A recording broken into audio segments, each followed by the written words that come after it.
ஆமா, நிச்சயமாக இப்பொழுது இந்த மனிடோபா மற்றும் சஸ்கச்சுவான் ஆகிய அவசர கால நிலையை பிரகடத்தியுள்ளன. மாகாண ரீதியாக இது இந்த காட்டு தீயினால் ஏற்படுத்தப்பட்ட ஒரு நிலைமையாக கருதப்படுகிறது. காட்டு தீக்கும் கனடாவுக்கும் அநேகமாக தொடர்பு என்பது எப்பொழுதும் இருந்து கொண்டே இருக்கின்ற நிலைமை காணப்படுகின்ற பொழுதும் இப்பொழுது ஏற்பட்டிருக்கின்ற காட்டு தீ என்பது அவர்களால் கட்டுப்படுத்த முடியாத அளவிற்கு சென்றுள்ளதால் இவ்வாறான அதாவது அவசர கால நிலை பிரகடனப்படுத்தப்பட்டுள்ளதுடன் மக்கள் கூட வெளியேறு செல்கின்ற நிலை ஏற்பட்டிருக்கின்றது.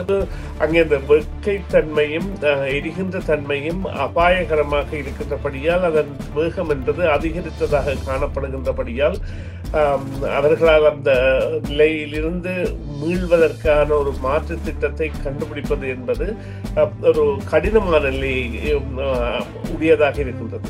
ஒன்றில் மழை பெய்ய வேண்டும், அல்லது வெப்பம் தணிய வேண்டும், அல்லது இந்த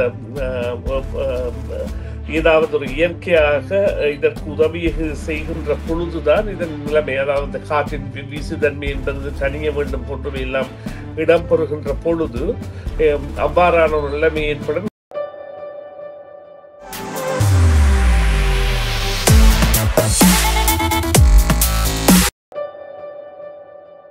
வணக்கம் நேயர்களே, மீண்டும் மற்றும் ஒரு செய்தியின் பின்னணி நிகழ்ச்சியில் உங்கள் அனைவரையும் சந்திப்பதில் மிக்க மகிழ்ச்சி அடைகின்றோம். இதனம் பேசப் போகின்றோம் என்னவென்றால், சஸ்கச்சுவானில் அவசர காலநிலை பிரகடனப்படுத்தப்பட்டுள்ளது. அது பற்றி பேசப் போகின்றோம்.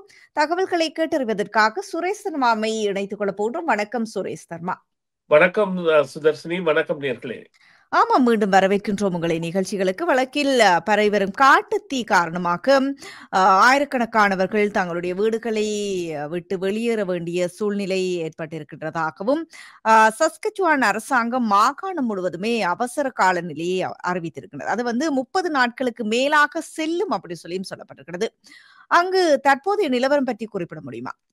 ஆமா, நிச்சயமாக இப்பொழுது இந்த மனிடோபா மற்றும் சஸ்கச்சுவான் ஆகிய அவசர கால நிலையை பிரகடத்தியுள்ளன. மாகாண ரீதியாக இது இந்த காட்டு தீயினால் ஏற்படுத்தப்பட்ட ஒரு நிலைமையாக கருதப்படுகிறது. காட்டு தீக்கும் கனடாவுக்கும் அநேகமாக தொடர்பு என்பது எப்பொழுதும் இருந்து கொண்டே இருக்கின்ற நிலைமை காணப்படுகின்ற பொழுதும் இப்பொழுது ஏற்பட்டிருக்கின்ற காட்டு தீ என்பது அவர்களால் கட்டுப்படுத்த முடியாத அளவிற்கு சென்றுள்ளதால் இவ்வாறான அதாவது அவசர கால நிலை பிரகடனப்படுத்தப்பட்டுள்ளதுடன் மக்கள் கூட வெளியேறு செல்கின்ற நிலை ஏற்பட்டிருக்கின்றது. 17,000க்கும் மேற்பட்டோர் மனிடோபாவில் இருந்து வெளியேறி, அதாவது தங்களுடைய வதிவிடங்களை விட்டு வெளியேறி வேறு இடங்களுக்கு செல்கின்ற நிலை ஏற்பட்டிருக்கின்றது. இதே போன்று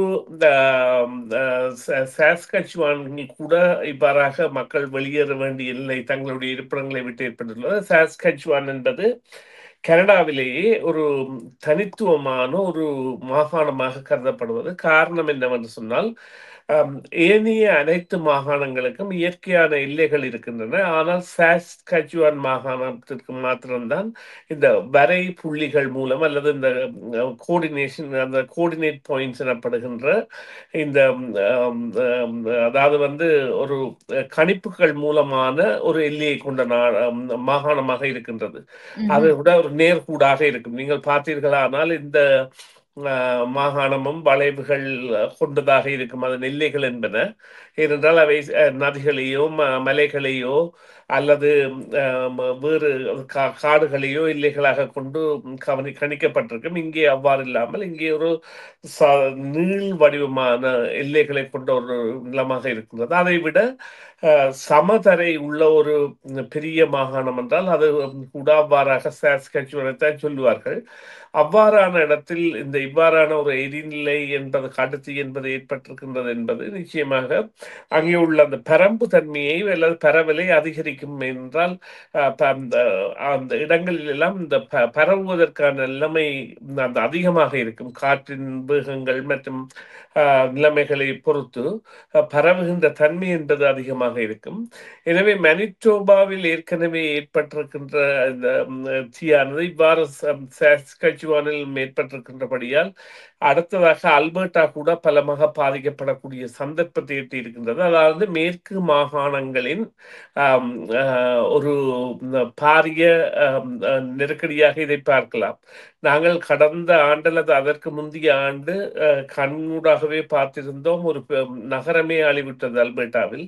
ம்ஹ்ம். அது போன்ற ஒரு நிலை இந்த முறை ஏற்படவில்லையாயினும் இந்த குடியிருப்புகள் மீதான ஆஹ், அதாவது இந்த எரிந்து கொண்டு செல்கின்ற அந்த நெருப்பானது குடியிருப்புகள் மீதும் தொடரக்கூடிய சாத்தியக்கூறுகள் இருப்பதால் தான் மக்களை வெளியேற சொல்லி இருக்கின்றார்கள்.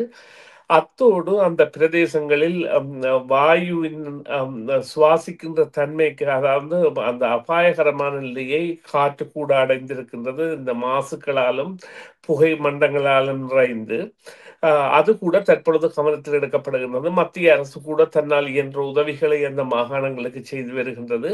ஆனால் எவ்வாறான உதவிகளை செய்து வருகின்றார்கள்? நிச்சயமாக அந்த ஏனைய பகுதிகளில் இருக்கின்ற தீயணைப்பு படை வீரர்கள் மற்றும் ஆம், ப- ம- படை படை வீரர்கள் அனுப்பப்படவில்லை, தீயணைப்பு படை வீரர்கள் அனுப்பப்பட்டிருக்கிறார்கள். அதே போன்று அவர்களுக்கு தேவையான பொருட்கள் மற்றும் வளங்களை வழங்குவது என்பதை செய்வதற்கான ஒத்தியல்புகளை செய்வதற்கான நடவடிக்கைகளை மேற்கொள்கின்றார்கள்.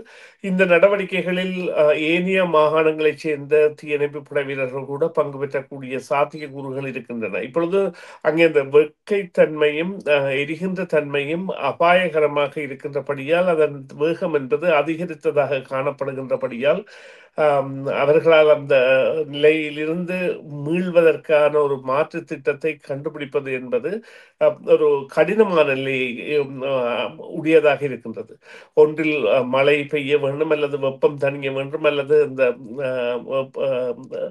ஏதாவது ஒரு இயற்கையாக இதற்கு உதவி செய்கின்ற பொழுதுதான் இதன் நிலைமை, அதாவது இந்த காற்றின் வீசுதன்மை என்பது தணிய வேண்டும் போன்றவை எல்லாம் இடம்பெறுகின்ற பொழுது அவ்வாறான ஒரு நிலைமை ஏற்படும். எனவே முன்கூட்டிய கணிப்பாக என்ன செய்யலாம் என்று சொன்னால், இந்த மரங்களின் தொடுகை உள்ள இடங்கள், குடியிருப்புகள் நகரங்களில் அந்த மரங்கள் சில இடங்களில் மரங்களை அழிப்பதன் மூலம் அவற்றின் இந்த தொடர் நெருப்பு என்பது வராமல் தடுப்பதற்கான முயற்சிகளை எல்லாம் மேற்கொள்ளலாம். ஆனால் அவை உடனடியாக பல மைல்களுக்கு செய்ய முடியுமா என்றால் அவ்வாறெல்லாம் இல்லை. எனவே இயற்கையின் உதவிதான் இதற்கான ஒரு மாற்று வழியாக அல்லது திறன் வழியாக இருக்கும் என்பது முடிந்த முடிப்பு. இருந்த பொழுதிலும் ஒரு நிலைமை தனியும் என்கின்ற எதிர்பார்ப்பு இருந்தாலும் இந்த வாயு வெளியேற்ற தாக்கம் என்பது நிச்சயமாக பிரிட்டிஷ் கொலம்பியா மற்றும் ஒன்டாரியோ மற்றும் அமெரிக்காவின் அந்த மினாபோலிஸ் மற்றும் மில்வாக்கி, சிகாகோ, டிட்ராய்ட் போன்ற பகுதிகளில் எல்லாம் அந்த சென்றடையக்கூடிய தன்மைகள் இருக்கின்றன. எனவே இவை ஆபத்தான, அதாவது அனைத்து மாகாணங்களும் இப்போ ஒன்டாரியோவில் கூட பல இடங்களில் வடக்கு நோக்கிய இடங்களில் சில வேளைகளில் இங்கே கூட எங்களுக்கு அவ்வாறான ஒரு நிலைமை ஏற்படுமாக இருந்தால், அதாவது அந்த வாயுவின் மனத்தில் கூட எரி தன்மை தெரியக்கூடியதாக இருக்குமா என்றால் இப்பொழுது அவ்வாறு இல்லை. என்றால் நாங்கள் கடந்த வருடம் கியூபெக்கில் இடம்பெற்ற காட்டுத்தீயின் பொழுது அதன் அந்த மணக்கின்ற தன்மை என்பது டொரண்டோ மாத்திரமல்ல, நயக்ரா போல்ஸ் வரையான பகுதிக்கும் அது சென்றிருந்தது. அந்த காற்றில் அதை நாங்கள் உணரக்கூடியதாக இருந்தது, எரிகின்ற ஒரு மனம். அது அவ்வாறான நிலைமைகள் ஏற்படக்கூடிய சந்தர்ப்பம் இப்போது இந்த அதாவது டொரண்டோ பாரிய பகுதிக்கோ அல்லது மொன்றியல் போன்ற பகுதிக்கோ இல்லை என்றாலும் இது எவ்வளவு காலம் செல்ல போகின்றது, மேலும் இவ்வாறான தொடர் அதாவது தீ பிடிக்கின்ற தன்மைகள் இருக்குமா என்பதெல்லாம் இந்த நிலைமையை தீர்மானிக்கும் என்பதுதான் உண்மை. வேறு மாகாணங்களுடைய உதவிகளை எதிர்பார்ப்பார்கள் அப்படி சொல்லியிருந்தீர்கள். எந்தெந்த மாகாணங்களுடைய உதவிகளை எதிர்பார்ப்பார்கள் அப்படி சொல்லி யோசிக்கின்றீர்கள்? இல்ல, இது ஒரு தேசிய ஒற்றுமைக்கான நிகழ்ச்சியாக கூட நாங்கள் பார்க்கலாம். அனைத்து மாகாணங்களும் பங்கு பெற்றும் இப்பொழுது மாகாணங்களிடையேயான பரிவர்த்தனை என்பது சாதாரணமாக ஒரு வளமைக்கு வந்துவிட்டது. அதாவது சாதாரண நடைமுறைக்கு வந்துவிட்டதாகத்தான் மாகாணங்களின் பரிவர்த்தனை என்பது இருக்கின்றது. அந்த நிலையில் இதனை இவர்கள் அந்த சமாளிப்பதற்கான வழிகளுக்கான ஏதுக்களை, அதாவது உகந்து நீர் இயந்திரங்கள் மற்றும் விமானங்கள், அதாவது நீரம் இந்த தீயணைப்பு விமானங்கள் இருக்கின்றன சில மாகாணங்களில், அவற்றினுடைய பயன்பாடு மற்றும் தீயணைப்பு வீரர்களினுடைய பயன்பாடுகள் போன்றவை எல்லாம் புறப்படும் தன்மை இருக்கின்றது.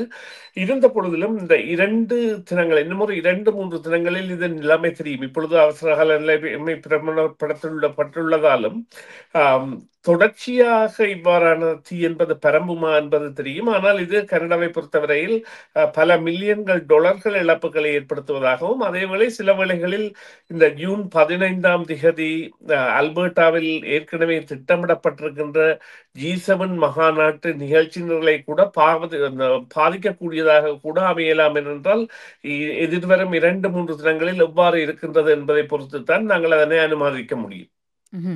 நன்றி சுரேஷ் சர்மா, உங்களுடைய தகவல்களுக்கு கருத்துக்களுக்கு மீண்டும் ஒரு பொழுதில் சந்திப்போம். நன்றி, வணக்கம். நன்றி சுதர்சினி, நன்றி நேயர்களே, மீண்டும் ஒரு பொழுதில் சந்திப்போம். CMR யூடியூப் சேனலில் இணைந்திருக்கும் நேயர்கள் அனைவருக்கும் எமது நன்றி. காமெண்ட்ஸ் பகுதியில் உங்கள் கருத்துக்களை தெரிவிக்க தவறாதீர்கள். முக்கிய செய்திகள், காணொளி தொகுப்புகள், நேர்காணல் என பலதரப்பட்ட அம்சங்களையும் உங்களுக்காக தருகின்றது CMR யூடியூப் சேனல். CMR என்று சர்ச் செய்து எமது யூடியூப் சேனலை சப்ஸ்கிரைப் பண்ணுங்கள். உங்கள் உற்றார் உறவினர் நண்பர்களோடும் இந்த காணொளி தொகுப்புகளை பகிர்ந்து கொள்ளுங்கள். அருகில் இருக்கின்ற முக்கிய காணொளி தொகுப்புகளையும் தவறவிடாமல் பாருங்கள்.